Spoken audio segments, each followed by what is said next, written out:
Hello and welcome to another Mario Party 3 minigame review. Pipes are a staple of the Mario series. You'd be hard-pressed to find a Mario game that didn't feature a pipe in some way. But have you ever wondered what it's actually like inside a pipe? Turns out it isn't always a cakewalk. Motor Rooter is a dual minigame that finds both players racing a Koopa shell through a pipe. Along the way, you'll run into acceleration pads, as well as amps that will electrocute you and slow you down if you hit them. The first to the end will win this minigame. I thought this was a pretty good one. It was exciting and really fast, but I liked that. Yeah, I liked this one too. I really liked the fact that the amps and the acceleration pads were random each time you played it, so you didn't memorize the track and it felt a little bit fresh every time. Yeah, and not only did they change up the location of them, but they also changed the amount of them that would be there as well. So sometimes there would be a ton of amps, and sometimes there would only be 2 or 3. It really did help this feel a little bit fresher every time. Yeah, and I also liked the fact that there was plenty of acceleration pads. Sometimes I'd miss them and I'd be worried that I wasn't ever going to make it to the end, but then there was a few coming up. I felt like there was a good amount. If you missed it, you were still okay. For sure. The only slight knock against this game I could find was that the controls could sometimes be a little bit finicky. I would sometimes go a lane or two further to the left or right than I wanted to, and miss an acceleration pad, which was always annoying.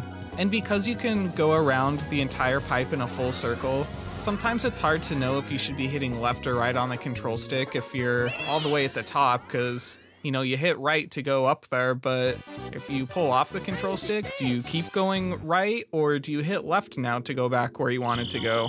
Yeah, I had that problem too. I didn't think the controls were that refined.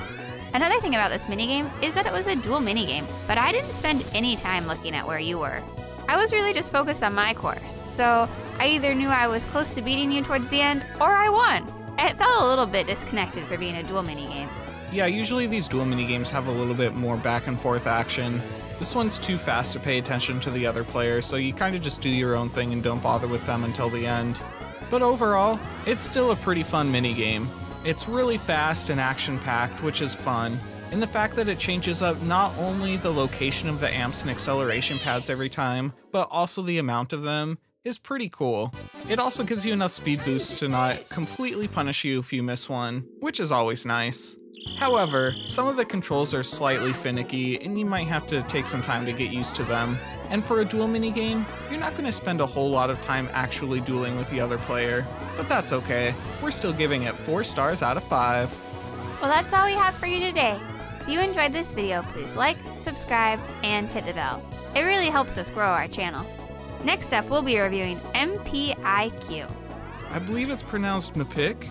Is this a tomato or tomato kind of situation? No, it's definitely just pronounced Mapik. I don't even know what MPIQ would stand for. Guess you'll have to come back to find out. Hope to see you then.